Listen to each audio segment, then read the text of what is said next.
Hi, I'm Valerie Espinosa, your Santa Fe County Clerk, and I'd like to welcome you back to another edition of our program. With us today, we have the distinguished gentleman, Mr. Al Padilla, who I've known throughout your history at the Boys and Girls Club. You've done a remarkable job there, and so welcome. Thank you. It's good to be here, Valerie. I appreciate your hospitality, should I say, on TV. You bet. Now you're serving the less fortunate at the Santa Fe Community Services. You're the program manager there. Certainly you deserve to be a program manager because you certainly have the background. Tell us about what you're doing there, and then we'll get back into your history at the Boys and Girls Club. Santa Fe Community Services is a displaced homeless advocacy agency, providing services throughout the community in conjunction with other homeless advocacy agencies. This agency does some particular things that other agencies doesn't do. My capacity out there is searching out those folks that would be considered homeless and helping them go through the process of being eligible and receiving Social Security benefits, whether SSDI or SSI in that sense. And you would think that those folks that are in that culture or environment surely do deserve that or are qualified. And they do. It's just a tough process. And lots of these folks just don't have the capacity to be able to go through that process. So I've been fortunate enough to be put in that place to meet and build relationships with folks that are homeless in this community.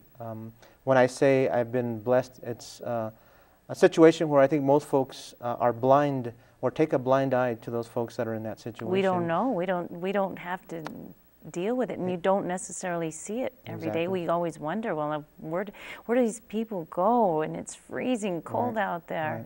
That must be. You know, when we think, you just said something, Val, when we think about homeless folks, we think about those that are living under bridges or in cars or what have you. Yes, those are homeless. But the government defines someone homeless that doesn't pay rent or doesn't have a mortgage in that sense. So when we talk about homeless has gone on forever because in our culture, we lots of times live with our parents, our grandparents, our uncles, aunts, cousins, families in that sense. In a sense, you are homeless when you don't have a place that you can call your own, or you don't have your own privacy and your own real time to do things that you need to do in that sense. So there is a variety of folks out there and a great number of folks out there that would be considered homeless. But I do deal with those that I go out looking and searching and being able to get them from under bridges, living in tents, what have you, to help them get to that point where they can start the process. Is there any information that we could share with the public on how to help the Santa Fe Community Service in a way that they can learn more about it? Or Sure. There's a phone number there for the office, and I've only been there for a month and a half, so I have not memorized that phone number. I'm going to 992-3312. Very good. And Nancy McDonald is the executive director out there, and Nancy is really a living angel here in Santa Fe, reaching out to the homeless, along with other folks. But Nancy is someone that I've worked with in the past, dealing and serving the homeless, and she does some incredible things that.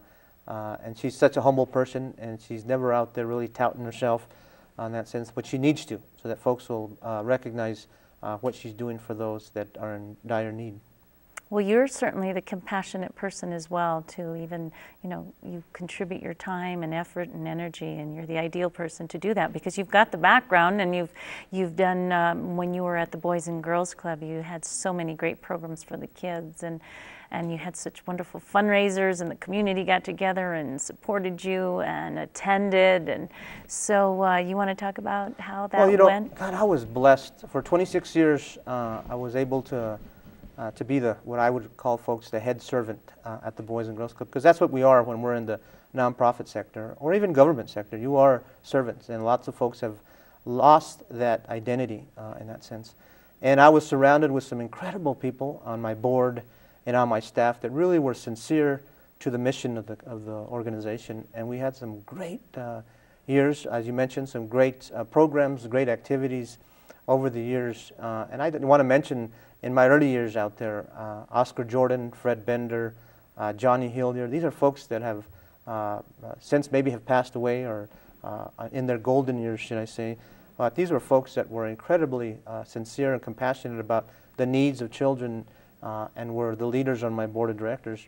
And lots of folks that have come and gone that are still in the community making an impact, like Ike Pino and Dr. Steve Lucero. There's some folks like that that were incredibly compassionate. Was some administrations within city government, state government, and national government.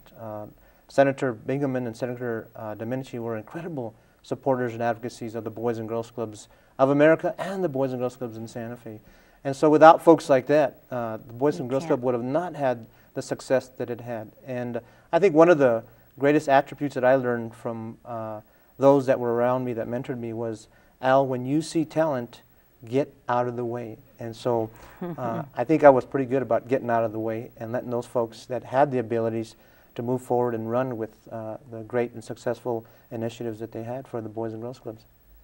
You know, if somebody wanted to take their kids there, I mean, did you go there in the past? I mean, were you a member? And then a lot of people don't know about the organizations, especially me growing up in the North. We didn't really have a Boys and Girls Club that we could go to after work, not when I was growing up anyway.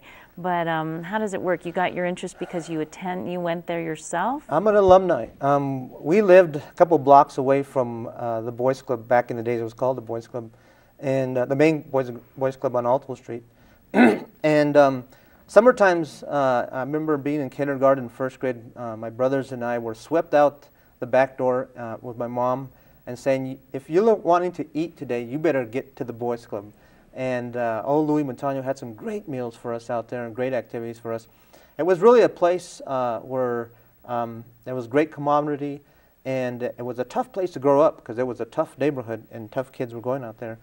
And there was a lot of boxing and basketball and swimming going on out there. So that's how I got introduced to the Boys Club. Went off to school. On my way back between another school, Benji Montano had taken over the Boys Club and asked if I wanted a summer job, and that summer job turned into a 26-year job.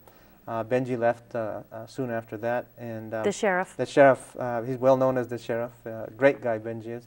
And you know, folks like Lucky Varela, Representative Lucky Varela, Senator Nancy Rodriguez, and I'd have to say that the administration of Debbie Jaramillo were very intricate in being able to really give a breath of fresh air for the Boys Club, and it became the Boys and Girls Clubs, and we really just started blossoming. And the club was able to leverage legislative appropriations to renovate at that time it was a 75-year-old building, and it looked like it was 200 years old in that sense. We'd always used to tease about if anybody in town wanted to hang their meat, you can bring it to the club because it was cold enough to keep it good out there with all the leaks that we had. But we were able to get some great funding going to renovate the club, and it became one of the top model facilities in the country with what we went through.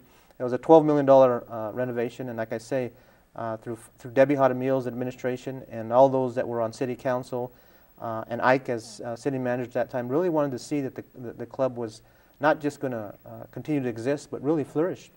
And then we created relationships with the county of Santa Fe, and we started opening up Boys and Girls Clubs in low-income housing throughout the county. And we got recognized for making an impact in those housing units of... Where were they? Our first one was out on Highway 14, the Valle Vista Boys and Girls Club. And then we opened up the Camino de Jacobo and the Santa Cruz Boys and Girls Clubs. And after we had opened up the third Boys and Girls Club in Santa Cruz, we had gotten recognized by a national magazine stating that the crime rate, the number of calls to the local sheriff's department, to the juvenile probation office had been reduced by 50%. And so we're like, wow, what are we doing that's making such a difference out there? And I believe what was happening is that we were placing folks that were dedicated and just loved what they were doing and loved the communities and the families that they were serving in that sense.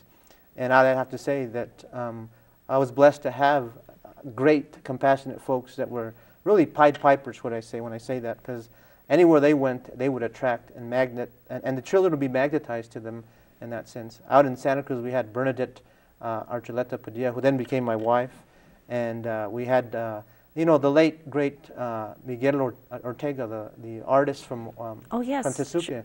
Mike just passed away about a month ago, and Mike was one of my unit directors out at Valle Vista, and he was just incredible the way he shared his art and the way he shared his heart in that sense. And then at Camino Acobo, we had Steve Sanchez, and we had great folks that were working throughout the club. Are they still? No longer with the club. Chris Cavazos was my assistant for many years out there. He's no longer with the club. Are they still open, these satellite offices? I'm not sure. I can't tell you for sure if they're still open. It would be a shame that they're not, because there's some kids and families out there that really need them. And there are some children who are now adults that will attest that if it wasn't for those Boys and Girls Clubs and those satellites, they may have not made the right choices and the right decisions. And lots of them have gone on to graduate and now are serving their communities in the capacity of being youth or children, child advocates in that sense. And they'll attest that it was the experience they had at the Boys and Girls Club for them to choose that career path. I think you gave me a book a while back. Right. Really nice, with Right. pictures, and how'd you come about putting that together? Was that just a collaboration of all the kids, the efforts, and the programs? Yes and yes. Well, that book was called Reality from the Barrio. Nice. Once again, we were blessed to have a young lady by the name of Leslie Alsheimer, who was a professional photographer, come into the club and really start to volunteer. She captured some Oh, great my goodness. pictures of these She then became one of my staff, one of my assistants out there, and she just and Tomas Vigil, I can't forget Tomas Vigil. He was incredible also, because Tomas did some great things that I'm going to mention also. But Tomas and Leslie put together what was called Reality from the Body. What it was a photo and written documentary of the lives of the children that grew up at the Boys and Girls Clubs, and that had a whole story in itself. So what we did is we got donated cameras, 35 millimeter black and white cameras, and we gave them to the teens, and they went out there and took pictures of their lives and what have you. And some of those pictures could be questioned on whether, is it positive behavior or what have not. But yet that was their there lives. something to do with graffiti in there? Graffiti and maybe gang activity, violence, what have you in that sense. And so we did a collage of pictures, and what was called then the Violinda Mall asked if they could hang him at the mall. They were hung at the mall, and a police officer went out there and started ripping down some of the pictures. He thought it was promoting gang activity. Well, word got to the art culture, and they thought that was censorship. And how could censorship be happening in Santa Fe, our art community? And so then that split on attention nationally. The mayor, once again, Debbie, said, listen, I want that art show at City Hall. So it moved to City Hall. After at City Hall, we had like a gallery reception. Several galleries in Santa Fe said, well, we'd like this to become a traveling art show. And so it went to a couple of galleries. And then all of a sudden, the education environment, the College of Santa Fe, several colleges back east, said they'd like for that art show to be displayed at their places. And so then we got, what can I say, we got notified by a foundation in Minneapolis who said that they'd like to see how they could help support the program and maybe support this project. And so the project then became a publication that was funded by this certain foundation, and a couple of the foundations locally helped with that also, and that's what became Reality from the Barrio. There was some ideas of some of those teenagers that were part of that became adults, and they had moved into that whole career of journalism and what have not, and they wanted to come back to the club and do a Reality from the Barrio too with this new generation. But that was a great idea. It didn't happen. And that's too bad, because that would have been nice to see where they're at now also, but then also introducing the new set of kids. Exactly. So that was one of our great accomplishments out there, and it's something that we have, and it will live forever, if you know what I mean. And then going back to Tomas Vigil was my teen coordinator, and Tomas came from the community. He knew the community very well, grew up with a lot of the parents of the children that were coming to the club. In probably the early 90s, Santa Fe was going through a big gang issue in that sense, gang activity. And Tomas came up with the idea, hey, listen, let's get these folks to come and get to know each other, because that's the whole crux here, is that they don't know each other and they're becoming territorial and they're starting to be violent with each other. And so he went out there and started kind of pinpointing who are those that would be the leaders of the so-called, these little territorial gangs. And he got them together, and he started some dialogue with them, and they started discussing that their whole reason for this territorial thing was they wanted, in some form or fashion, to be able to identify or have some self-identity, to be able to be some way productive in one way or another. And they had a hard time finding work because of wherever they were stigmatized with or what have you in that sense. And so we were able to go out and leverage a couple of grants to put these folks to work, and they became gang prevention specialists. And that then took off also, not just locally, but statewide and nationally. As a matter of fact, I can see why you got your awards. Right. And these young men actually got on the Montel Williams show. There was a Montel Williams show, if you remember that. I might. And they went on a circuit and doing presentations on anti-gang activity. They went to all the schools locally. They started going to schools throughout the state. They started going to schools throughout the country, and then they started doing talk shows and what have you in that sense. So that was a very inspirational and a great moment at the Boys and Girls Club for us also. And we got to give credit where credit was due, and that was Tomas Vigil and some of these young men that grew up at the Boys and Girls Club. And credit to yourself, too, for the 26 years of putting it, bringing it to where it is. Well, I go back to that advice that I had. If you find people that have talent, get out of their way.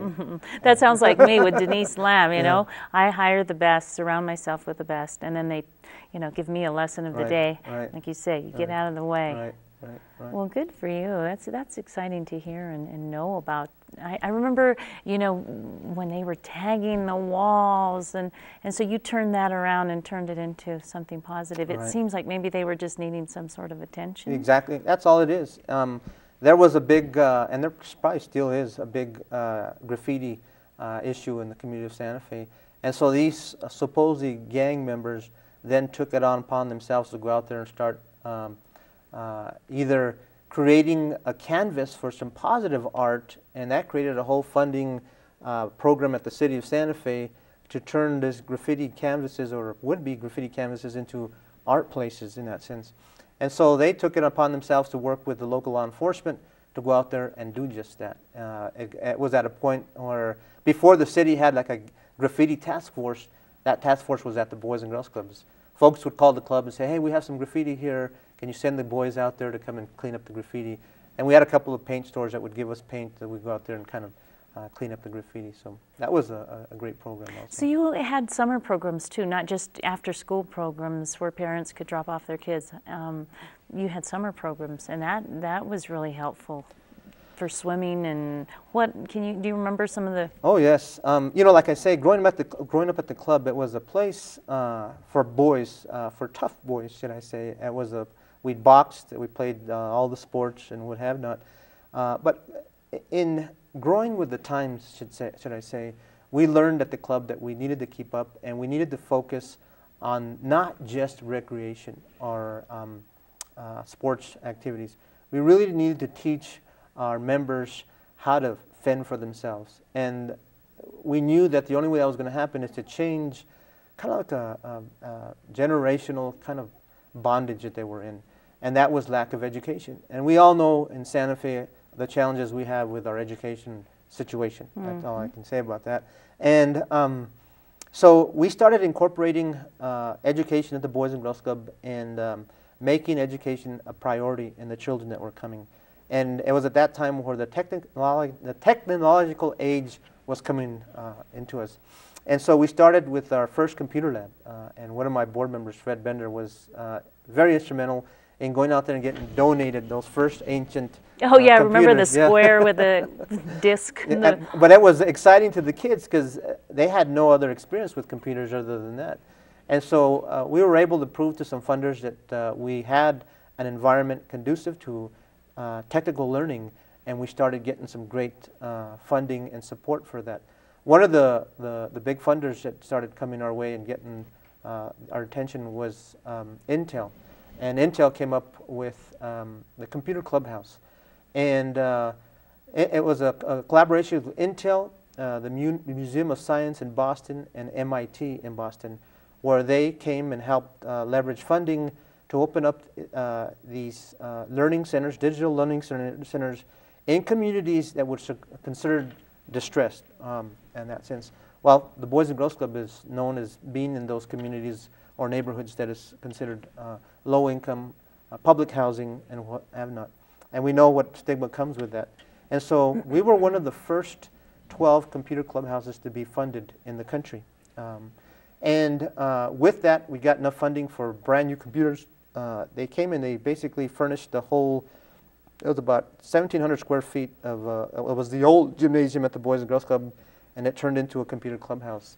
And this computer clubhouse was, and was amazing, should I say.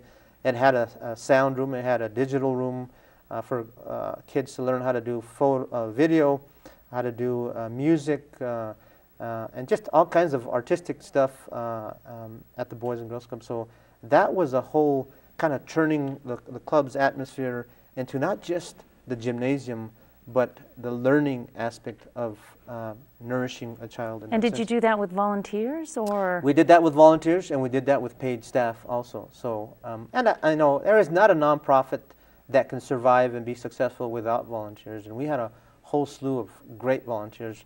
As a matter of fact, sometimes I tell volunteers that we need to put them on staff because they're here more than I was or any of my full-time staff in that sense. But you know, it was a blessing that lots of these volunteers were at that capacity or time in their life where they had time on their hands. Yeah, they were retired, they were professionals, and they just wanted to give back to the community. Some of those folks were Norm Kellett, Lou Finley, folks like that that were just incredible about giving back to the kids. And I don't know if they know, but they may know. And I just want to thank him now, because we can never thank folks like that enough. The time that they gave made some incredible impacts on some children. You know, well, since I've left the club, I can't go anywhere with former members, children, parents that come up to me, and it's really touching how they express their sincere gratitude to what we were able to do for them at the Boys and Girls Clubs, and how it changed their lives. And I start thinking about people like that were volunteers and that were staff, because that wasn't Al Padilla, it was those folks that, as we mentioned, that we surround ourselves with in that sense. So it really is heartwarming to have had that experience 26 years in such a capacity, working in the social service industry, should I say. And as you look back and you thank the volunteers that helped make the organization what it was, what about the kids? Do you have any memories of any kids that have gone on to succeed in life? Definitely.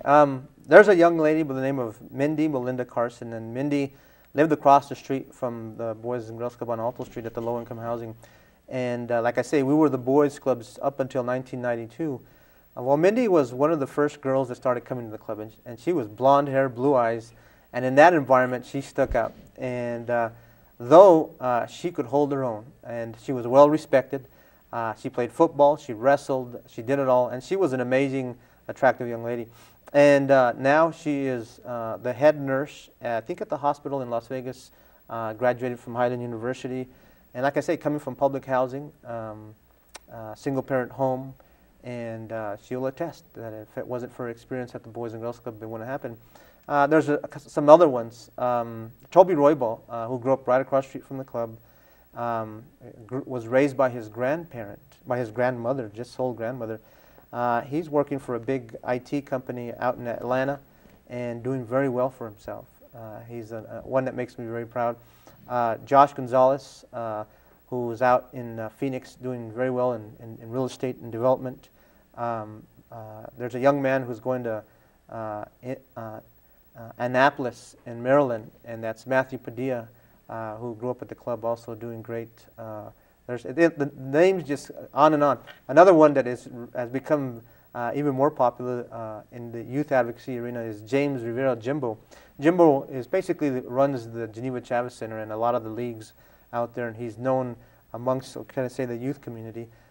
He's a DJ also, and I'm proud of Jimbo, and he grew up across the street from the club. Jimbo, did he inherit his nickname from the Boys and Girls Club? From the Boys and Girls Club, James Rivera Jimbo. And matter of fact, I had a board member by the name of James Rivera from the Pueblo Pohuaque, and they're related, and they had the same name, and they always used to tussle with each other on what James Rivera are we talking about in that sense.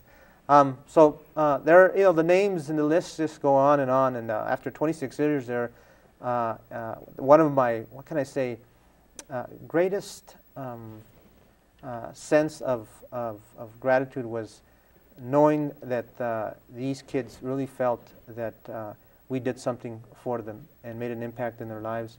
And so that probably is the best compensation that anyone can get. And I bet you sleep very well at night knowing that you help cultivate not only the Boys and Girls Club, but the people that, went there. I was blessed, and you're like a teacher, that you go back and say thank you, because without you, I wouldn't be where I'm at today, and that's something to be proud of. That's a blessing beyond description. And I was lucky also that I started my career at the Boys and Girls Clubs at a young age, and I still have a second life to go after 26 years working in one place. Most folks are retired and are looking to set back, but I still feel I have some energy. And there's lots of things I think that God has called me to do in that sense. You absolutely have a lot to contribute. And so, I was raised too with my grandmother, Trini Espinosa. She was an educator. And so, people would always come up to her and say, thank you, thank you, thank you. And now I know what it means, to run into my old teachers or people like yourself and say thank you, because you got me going in this, and look what you've created. Right. A little monster here, and now you can't stop me, or, But if kids would have had that courage way back when, to try and go out and experience it. And Boys and Girls Club helps with that. Yeah. And again, we didn't have that growing up. One thing I should tell my staff all the time is to picture the word possibilities on every child's forehead, because you will come across children that, what can become of this child, But if you can picture just the word possibilities, because there's lots of folks that and stories that we can talk about, folks that we know or we'd have thought that wouldn't have been able to be productive, or wouldn't have made that choice to be productive, and they're making great impacts in society today. Well, we barely touched on some of your accomplishments, but before we wrap up, you want to tell us a little more? Some other accomplishments I'd have to say is the club took on the need to provide nutrition, nourishment to children throughout the county of Santa Fe. There's a summer food program that the club ran very successfully and got recognized statewide for that. And the last summer that I was there, we produced over 100,000 meals and distributed them throughout the county of Santa Fe to children that otherwise wouldn't have had, whether it be a breakfast or a lunch. And for the longest time, the Boys and Girls Club provided meals on a daily basis at its Boys and Girls Club sites. And these are meals that are free to children. And you did all that with a limited budget. With a limited budget. In the nonprofit world, there's always that struggle to meet and maintain a budget in that sense. We look at the political arena, and every time there's a Republican administration, there's less for social service needs. When there's a Democrat administration, there's a little bit more. So we had to learn how to leverage what was there and what wasn't. But I have to say that when there was a Republican administration, there was greater private contributions coming to the Boys and Girls Clubs. And when there was a Democratic administration, we wouldn't see as much. We still would see it, but not as much. It would be tougher to be able to leverage that.